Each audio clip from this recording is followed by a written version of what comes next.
Hello, it's Lindsay from the Vintage Button, a junk journal and a slow stitch, and I do that as sustainably as possible. And I am making some sustainable Christmas decorations. So it's not lying the way I would want it to lie, but I'm just going to flip them over anyway.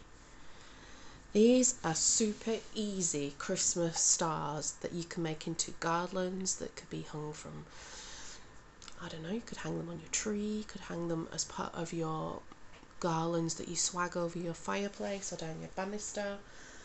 They're super easy, very super sustainable and free.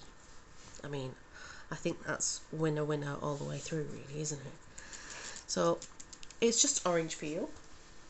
I'm currently in between coughing bouts, so I thought I would switch the camera on because I've got a bit of a cough that's going on and seems to be lingering.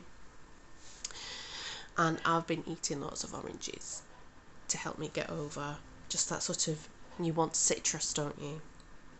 And I started snipping up the peels. So hold on one moment, I'm going to pause. It's going to be a bit pausey while I cough and sneeze my way through. Anyway, what I've been doing is snipping up the orange peels into these stars, just using two very simple templates that I just kind of drew. You can see on that one I drew a sort of a wonky star, and then I worked out that there's actually like a plasticky label on one of the packets, so I've turned my template into a plasticky label and we will be using that as a template.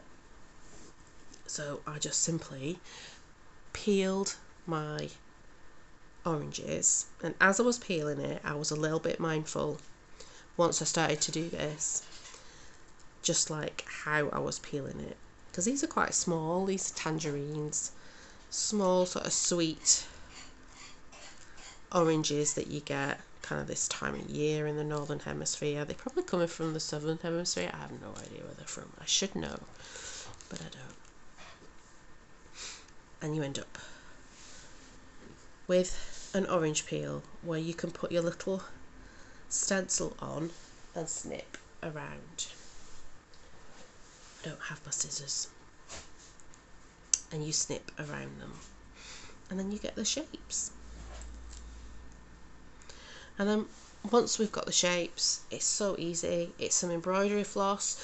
I've got this like lovely sort of limey green colour because I just thought the contrast was nice, and this will probably go on my Christmas tree that's going to go in my bedroom, that'll have some makes that a Vintage Button makes that will be either slow stitched or they will be sort of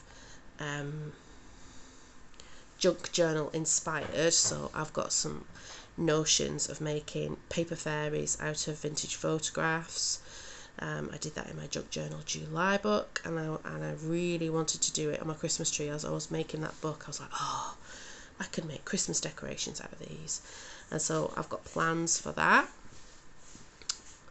And so I thought, well, I'll put them on a tree in my bedroom where I do store some of my supplies in a kind of the prettiest way I can, sort of in a nice glass cabinet. There is tours available on the channel, show you how I store my supplies, and kind of, I don't know, it's very brambly edge, lots of jars and overloaded shelves. So I thought it would be nice to have some sort of Christmas tree that's just made out of things that you have lying around your house. So that's what that Christmas tree is going to be. There's not really going to be many things that are pre-bought onto it. There'll be the lights. I don't think that might be it, actually, other than the lights and the tree itself, which is an old tree. It's actually the first tree I ever bought, artificial tree, and I bought it after I graduated from university and I'd moved out, and I bought myself a Christmas tree. Because I remember when I was at university, I used to go and take branches off trees to put. I lived in halls of residence for 3 years, to put in my room on the run up to Christmas. So when I graduated, I was like, I want a Christmas tree. So I bought this little mini 3-foot Christmas tree and I still have it today. So that's what we're going to do. Are you going to make things for your Christmas? Have you ever made anything from oranges? I do have in the fruit bowl in the kitchen, there are a few oranges that we haven't eaten that I'm thinking I might cut them up and put them in the oven and dehydrate them, and then they can go on the tree. The tree's not very big, so I don't know if they might be too... I could put them in garlands around the room. And then there'll be book page stars as well. And I'm going to make some barn stars. I did make them last year on the channel, origami stars, but I think I'll make another video doing that.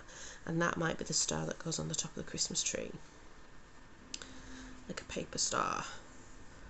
Yeah, there are twig robins. I know that I've done that before, where you can kind of like get some cereal packet and twigs out the garden and make bird shapes. That's quite nice. I'm going to dig out a project I started last year and I didn't manage to finish because last year was a difficult year. I had to go back to my hometown in Wigan and help with my mum because she had a heart operation, so I had to go and be up there for the run up to Christmas and Christmas itself. Look, the stars are really wonky. It doesn't matter. It'll look fantastic. And it will dry.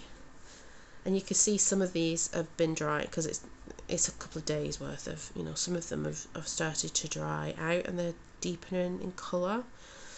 I just think it'll be so pretty. So yeah, so last year it was a bit of a difficult Christmas. Hopefully she's alright, so we won't need to go up north until after Christmas. But yeah, we can get all the things done. It's just my own health now, but it's only a cold and it will disappear. And there are other things to do. Quite excited about it.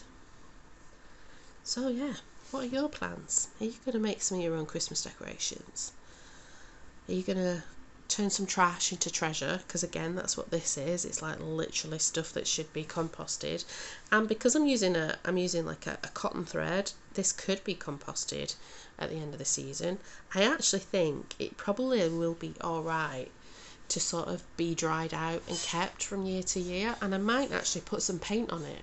I was thinking, oh, I've got some lovely golds where I could just put some like paint on them. So we might revisit this garland where I put some paint on, or you might see that in the tour, just some metallic gold paint. But I think they would look beautiful just by itself. Just by itself, and I think we're going to have just enough to spread them out. Try not do that. Try and keep it really in the middle because that'll keep the strength. Yes. But look at how many we've made. I think this is probably about, it's a couple of days worth, and I have been eating them like they're toffee. So it's probably about a good 5, 6, 7 of these little oranges. Just sort of finding a place, because you could get a good view of these little stars. Because you don't have to be very precise about it. Like you can easily get one there, easy get one there, easy get one there. Probably get 2 in that. Might get 1 in that. That might be a bit less. And there we go. We've got a lovely length of them now. So how are we going to store them? I was thinking the best way is probably just to get a loo roll so that I get to the beginning. And I was going to find my scissors, wasn't I? But I'm not going to. I've already paused it once for a coffee fit and I'm doing really well. I don't want to... I just do that. And then we can wrap them around. It'll keep it all straight. It doesn't matter if what colour's facing out on this. This is for storage. It'll keep them all alright. guess you could like loop them, but then you're in a danger of this happening if you sort of just like puddle them into a basket or a box. I would actually want to wrap them around just so that that doesn't happen, because I think that once they dry they'll become quite hardy, but they might, you know, they will be at risk of tearing easily.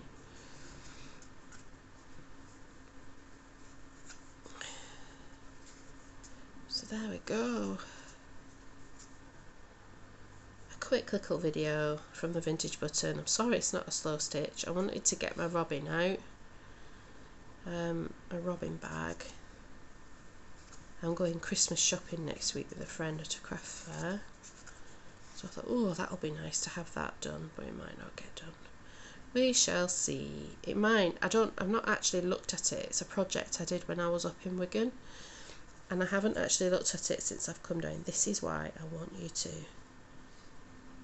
put it on the roll so it doesn't get all tangled up. So what was I saying? Yes. Yeah, it's a project that I did when I was up in Wigan, and then when I came back down it was like almost New Year, because we were up there. I think I was up there for nearly a month. It was like 3.5 weeks.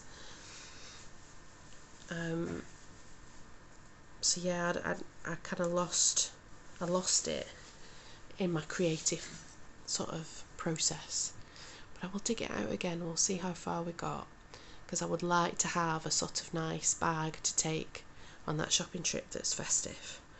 But this is what we're doing now and what will go up now, and I hope you've enjoyed it. And I can't believe I've managed to talk for more than 10 minutes and not cough. Well, only one little coffee break. Alright then, thank you very much everyone. I look forward to the chats in the comments.